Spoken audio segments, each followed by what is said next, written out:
নমস্কাৰ বন্ধুসকল welcome to my YouTube channel জবলমে আজি পুনৰ আপোনালোকৰ বাবে ভাল খবৰ 37000 চাকৰি পদ মুকলি কৰিলে work from home jobs no exam কোনো পৰীক্ষা দিয়াৰ প্ৰয়োজন নাই আৰু আপোনালোকে 10 12 এণ্ড ডিগ্ৰী পাছ কৰা হলে আবেদন মুকলি ল'ব পাৰিব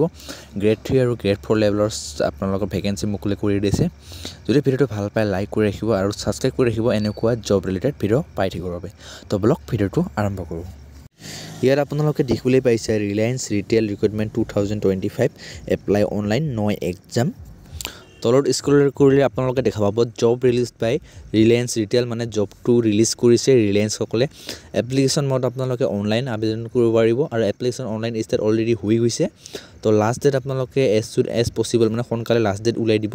আৰু এপ্লাই অল ইণ্ডিয়া কেণ্ডিডেট সকলে এপ্লাই কৰিব পাৰিব আৰু আপোনালোকৰ বয়সৰ সময়সীমা বিচাৰিছে 18 পৰা 48 আৰু জব টাইপ আপোনালোকৰ পাৰ্মানেন্ট হ'ব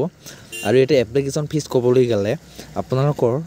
জেনাৰেল ওবিসি আদাৰ্স সকলে নো ফিজ ৰিকুৱাৰমেন্ট ফিজ দিয়াৰ কোনো প্ৰয়োজন নাই আৰু ইডব্লিউএছ আৰু এছটি এছসি সকলৰ কোনো ফিজ দিয়াৰ প্ৰয়োজন নাই আৰু ভেকেন্সি কিন ক'বলৈ গ'লে বহুতো গাইস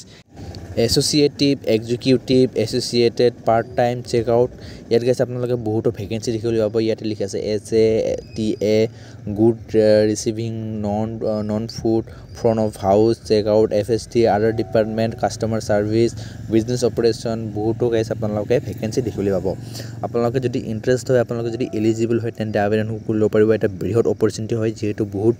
ভেকেন্সি দেখিবলৈ পাইছে আপোনালোকে নিশ্চয় আৰু সিলেকশ্যন প্ৰসেছ আপোনালোকে অন ইণ্টাৰভিউ বেচিছ হ'ব আৰু গ্ৰুপৰ ডিসকাশন চলিব এনেকুৱা ধৰণৰ 10 12 গ্ৰেজুৱেট সকলে আবেদন কৰিব পাৰিব যদি আপোনালোকে এলিজিবল হয় আৰু ইণ্টাৰেষ্ট হয় তেন্তে আবেদন কৰি ল'ব পাৰিব ম্যাক্সিমাম আপোনালোকৰ এজ বিচাৰিছে 18 প্লাস ইয়া 18 ম্যাক্সিমাম হ'ব লাগিব can vary post to post so আপোনালোকে যদি ইণ্টাৰেষ্ট হয় আপোনালোকে যদি 10 পাস কৰা আছে বা ডিগ্ৰী পাস কৰা আছে বা 12 পাস কৰা আছে তেন্তে আবেদন কৰি ল'ব পাৰিব যদি আপোনালোকে এলিজিবল হয় যদি আপোনালোকে ইণ্টাৰেষ্ট হয় আবেদন কৰি ল'ব পাৰিব তেতিয়ালৈ বাই বাই ৰাধে ৰাধে